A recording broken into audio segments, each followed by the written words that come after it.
All right, thanks for being here. This is week number 2 of our book study in The Cross-Centered Life. Last week we covered chapter 1. We had a guest, our new youth leader this year, Josh Kramer, and we got to talk through chapter 1 and all the good things that were there. This week we have a couple of familiar faces, a couple of youth leaders that have been around for a while now, and we are going to have a great old discussion in chapter 2 here. So, hey guys, how are ya? Not too bad there, Dave. Excellent. I'm doing okay. I enjoyed the snow and sunshine and everything today, so it was very nice. So, hey, do you guys want to introduce yourselves? Maybe tell us a little bit about um, where you're from, how long you've been at Redemption Hill, and little things like that. Well, Richard Pope. We've been running Redemption Hill for about 30 years, and I'm originally from Oshkosh. Moved various places, ended up here, had a job at a paper mill, retired, and went back to school for a physical therapist assistant. And I've been doing that ever since. Nice. Yeah, And I'm originally from Minneapolis.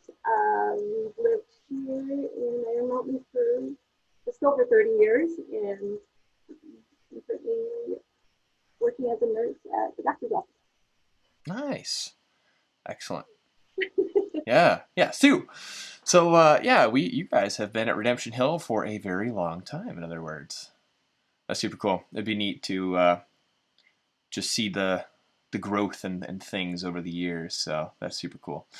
Well, we appreciate you being here, and yeah, it's been great to have you guys on the youth leader team. And it's a bummer that we can't all uh, be together at church on Wednesdays, but we're doing what we can for as long as we have to. So, well, hey, let's jump into the chapter. We'll try to keep things a little short-ish, but yeah, so we're in chapter 2. Title was "What's Your Life Centered On?" So we talked last week. I mean, the book is pretty straightforward. I like a title that tells you exactly what the book is about. This book is about the cross-centered life, and a key part of understanding what the cross-centered life is knowing what your life is currently centered on, so that you can um, go about that process of having your life become more and more centered on the cross. And so this chapter ended up being a pretty convicting one, actually, because it was helping us to see into our own lives. So yeah, what kind of things were you guys maybe underlining or highlighting or taking away from chapter 2 here? well, the thing is, like you said, it's pretty straightforward. We tend to get distracted with everything around us. And I think a lot of that may be because of media that just shoving everything down our throats constantly. And we kind of start focusing on that instead of the cross. And, Hmm. Yeah. Yeah. Sometimes it's hard to even think about what the center of our lives might be because of a lot of the things you're talking about. Like so many things are coming at us from every direction.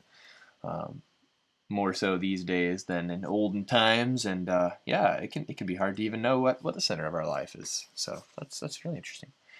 Sue, anything for you just that stood out initially from the chapter? Um, I guess I underlined on page 19 there, it's important to ask honestly what we're currently building our lives around. So we need to really be honest with ourselves. We can say, oh yeah, I'm doing this, doing that, but are we really spending the time in the Word that we need to? Are we really, doing the things?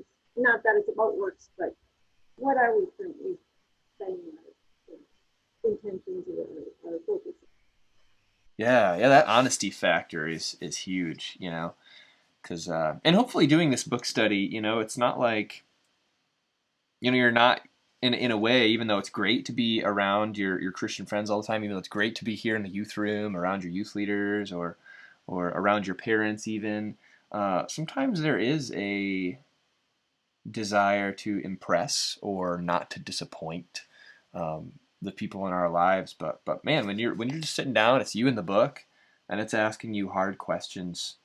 Um, it's important and hopefully easy to just be honest, and there's nobody sitting next to you listening to your thoughts and trying to make sure that you just put on a good face.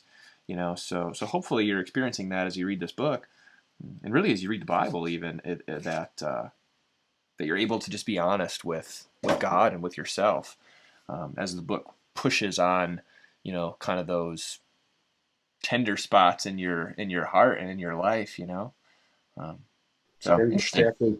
the chapter was good too because it kind of reminded you what you need to focus on. Hmm.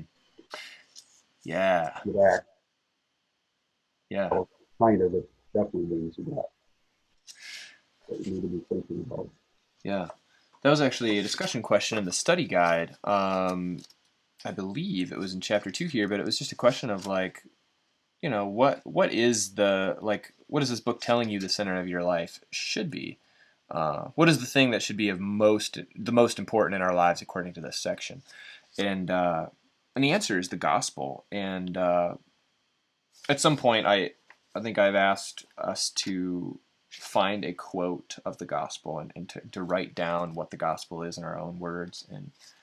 And yeah, so this book is kind of bringing it around to starting to describe, hey, what is this cross-centered life? What does it mean to have a gospel-centered life? And so yeah, it starts to lay that out, and it's going to start laying it out more and more, like brick by brick. But yeah, this chapter had some really good sections where it's telling you like this is what the gospel-centered, the cross-centered, the Christ-centered, God-centered life is. So yeah, it's really good for that. Yeah, one of the quotes is on page 22 where it says, He sent His Son into the world to live a perfect life and to go to the cross to bear wrath for sinners like you and me. So that's just an example of one of the sentences where it's starting to lay out what that main thing is that our life is supposed to be centered on. So, yeah, super good. So, what else? What else were we finding in the chapter? There's a few big words in there. If you look toward the end, there's that list of three things: legalism, condemnation, and subjectivism, which are all big terms, but they have pretty simple concepts behind them. So maybe we can just kind of bat those around and maybe hit on a little bit about what they mean, maybe what they look like in real life. So yeah, let's start with legalism. I mean, it's kind of a weird word. I remember hearing it for the first time and had no idea what it meant. So what's something that maybe stands out about that like idea? Well, legalism, we would base our God-centered life on our performance, Hmm. how we make God happy or satisfy Him. We do what we think we should do instead of what we need to do. Yeah, that's interesting. Doing what we think we should do. Yeah, instead of anything else. That's super interesting. Like what strikes me is that legalism is not God centered. You know, like you were saying, you're just doing what you think you should do, and doing it. Usually, you're doing it just so that you can make God happy, and so that God will treat you nicely, essentially. So really, it's still me centered. I'll do all these things and God will bless me. God will be nice to me. God will save me if I do all this stuff. So it's kind of what legalism is getting at, but it's still me centered, which is interesting. So that's interesting. Um, yeah, so kind of a weird word, but yeah, it's when we're using our actions and our works to make God be happy with us, basically. So yeah, how about condemnation? That was one that maybe we can resonate with. Everybody to a certain extent can resonate with that one a little bit, but yeah, the idea of living in condemnation and having that kind of be the center of your life, what's that all about? And it's not really a God-focused view. It's more focusing on me. What have I done? God has helped me. I'm not good enough to go to church. I'm not good enough. And that's kind of similar to legalism, but Yeah, we would focus on what we have done in our sins rather than the policy. yeah, yeah. That's interesting because condemnation can feel like you're not being selfish because you're sort of beating yourself up for all the shortcomings in your life, and you're kind of heaping the shame and guilt. Oh, I'm this terrible person. Oh, I've done all these awful things. But yeah, like you're totally right, Sue. It's like the theme there though is me, me, me. Still, it's like, oh, I'm terrible. Oh, I'm awful. Oh, no one could ever love me. And yeah, that's super interesting because God hasn't asked us to just wallow in guilt and shame. Because you're right, it's a lot like legalism, because I think at the root of our trying to condemn ourselves, oh, I'm terrible, oh, I'm awful, is hoping that if we do that enough, that God will forgive us because we've felt so badly about ourselves. And yeah, that's not the cross center life either. Like just feeling badly about yourself enough that God will save you. That's not how it works either. So it's still like me centered, which is super interesting. So subjectivism is another is maybe the, I don't know, it's a little hard it was hard for me to wrap my head around initially, but do you guys have any thoughts about that one and maybe what that's all about in real life? I think subjectivism tends to, if you're not feeling God's presence, or if you're kind of putting God in a bottle, I guess. Hmm. Yeah. If he's not being the God you expect him to be. You're not feeling his presence necessarily. You're not seeing his work necessarily. I think if you need, I don't know how to put it into better words except for that you cannot define God by how you're feeling. Or Yeah. pretty good today. I don't need to lean on him as much as I need to. Yeah. See that, and I think that's really getting after it, because yeah, it's all subjective. I think whenever you use the term subjective, normally it's always like through your filter is like sort of what it's about. So it's like my perspective versus objectively, you know, objectively. It's kind of like you guys heard the elephant illustration where it's like if you put a bunch of blind men in a room with an elephant, and one guy grabs its trunk and he's like, it's a giant serpent, and another dude, touches his ribs. He's like, it's a big, stone wall basically. And another guy pokes its tusk, and I don't know what they would think, a unicorn maybe. But yeah, it's like that's subjectivism, you know, where objectively it's an elephant, but subjectively it's a different thing in all of their different minds or whatever. But yeah, so God isn't just inside of all of our heads as whatever we want him to be. He's objective. He is what he is, regardless of how maybe Captain Pope sees him, or however Sue sees or I see him. So that's interesting.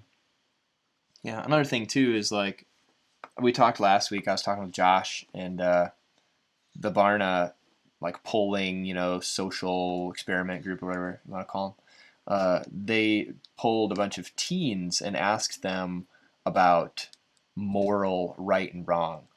So like for the three of us, is there something that's always wrong for all of us to do? Like, could you do it and it would be right, and if I did it, it would be wrong, or like that? Is there any way to tell what is morally right and wrong? And only 6% of teens said yes, there is a way to tell what is morally right and wrong.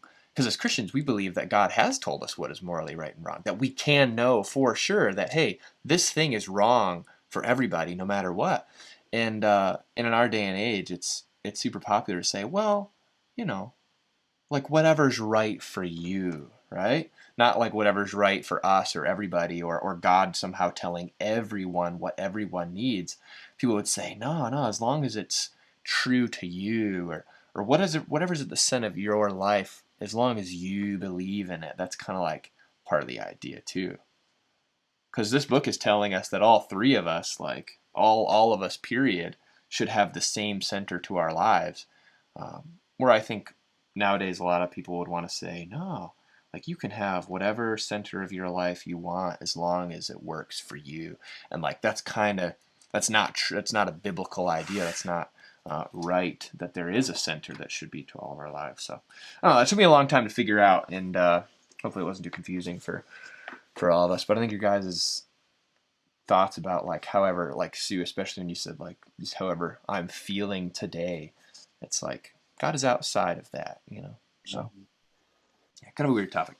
But yeah, so what else were we finding in the chapter that was a good thing worth seeing and remembering?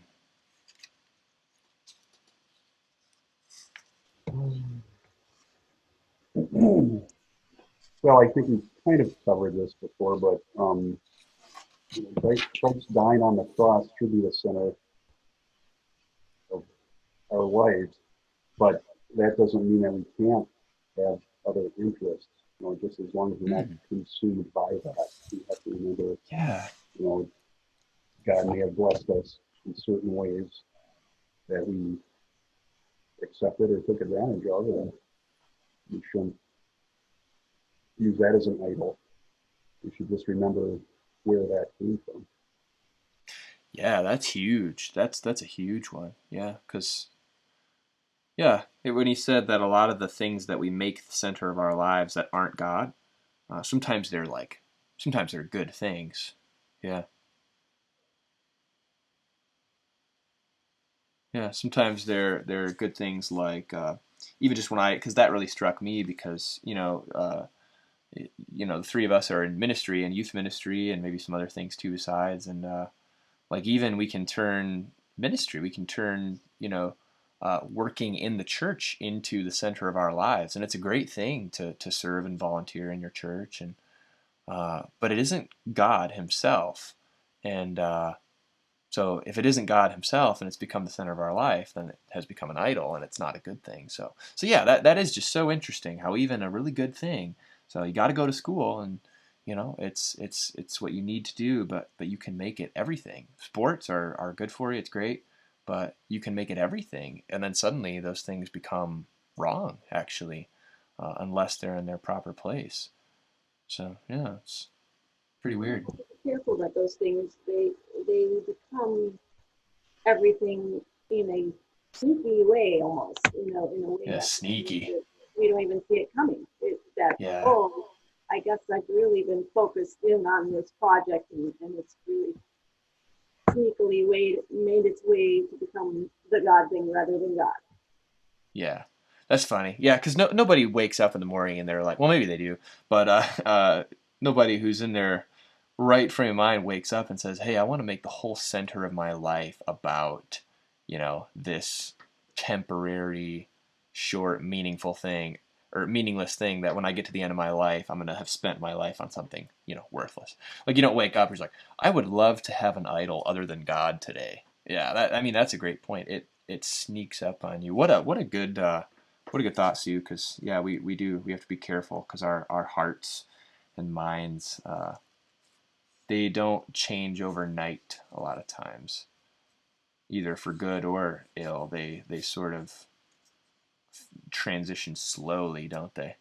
So yeah, that's funny. So some of the things that are at the center of our lives that aren't God may have snuck in there.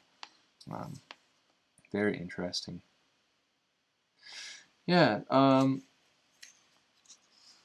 Yeah. Let's see. What else? Pretty short chapter. So, A lot in it, but yeah, it's not very long. Is there anything else in there that you saw and wanted to point out? I think toward the end of the chapter there, he's encouraging us. He says, "Let me urge you to do whatever it takes to make the gospel your passion." I Ooh, would kind of like to know what that looks like. You know what I mean? yeah. We can read a book, but actually, what does that look like? Yeah, that's a great point. There was a guy who said one time, he was talking about, he's a Christian guy, he's a pastor, and he said when he was a teenager, he could not figure out how a guy getting beat up on a cross like meant something for him today, you know? I thought that was such a huge thing. So yeah, like what does it look like? Like it's one thing to read it off of a page in a book, but what does it look like tomorrow morning to be living the cross-centered life? Hmm, that's super interesting. Well, I think we could talk about that for 3 years immediately starting right now. But I want to save that because that's what this book is going to begin to lay out in the chapters. And I hope if you're thinking, then like Sue, you should be asking that question of like, okay, you know, what's my life centered on? But how do I begin living a cross-centered life? Like that's the question we all need to be asking. And I think that this book, if you stick with it, if we keep reading it, it will answer that question. Like that's what C.J. Mahaney set out to do here. And yeah, so whatever it takes to make the gospel your passion. So what's that going to look like? Yeah, so very interesting. Like so maybe for tonight though, like what can that look like without trying to tackle the entire question of what does it look like to make the gospel the center of your life? What can it look like tonight? Like before we all drift off to sleep. Like what tonight is the start potentially of moving towards the cross center life. Let's say not worrying about what's going on the news Ooh. with the conflict in the election, the riots, the virus. You Mm-hmm. know, God's in control. Yeah. And I know I'm not going to change any of those things, so I can relax. That's a great point. Yeah. Yeah. Worrying about all the things that are going around outside of us isn't going to make our lives cross-centered. So yeah, that is not the start. So kind of turning down the volume on all the things pouring into our heads is probably the first step that we can do tonight in moving towards cross-center life. What's another thing we can add to that? We can do like the second chapter said, take an inventory. What are we looking at? What are we focused on? Yeah. Yeah. Yeah. Sweet. So Captain Pope is going to encourage you to turn down the volume and all the things that are pouring into your brain. Maybe put those on mute for a second, and then, as Sue was saying, like maybe ask the question. I think it begins there too, of just asking the question: what is my life currently centered on? In the study guide, you're going to find some help with that, and it's asking you some questions like what have I been thinking about the most lately? What's keeping me up at night? And so yeah, really go through those questions in there. I mean, you've got in the reflection section, what are some of the things in your life that are competing with the gospel to be the center of your life? So yeah, turn down the volume, ask the question, and what's at the center of my life, and maybe go through these reflection, and I think very very importantly, pray. Ask God to show you that like God wants to show you. He wants you to see what He sees, and oftentimes our hearts are just so darkened, our eyes don't see good, spiritually speaking, and we need God to help us and to really make those things show up for us to notice in our lives where things are off. So yeah, so excellent. Well, let's park the chapter here for now until we jump into chapter 3, and let's kind of leave with that encouragement um, to really, yeah, let that question be asked of like, what is our life centered on? Let's pray, and then let's do the thinking. Put down your phone. Stop counting the likes on your latest, picture, and just think for a while without interruption about what might be at the center of your life today, and what it should be, what it could be, with God's help. So I think that's really great. I'm glad you brought that up, Sue, because that's a great place, I think, for us to leave it. Unless you have anything else. Anything else we should wring out of these like 5 pages?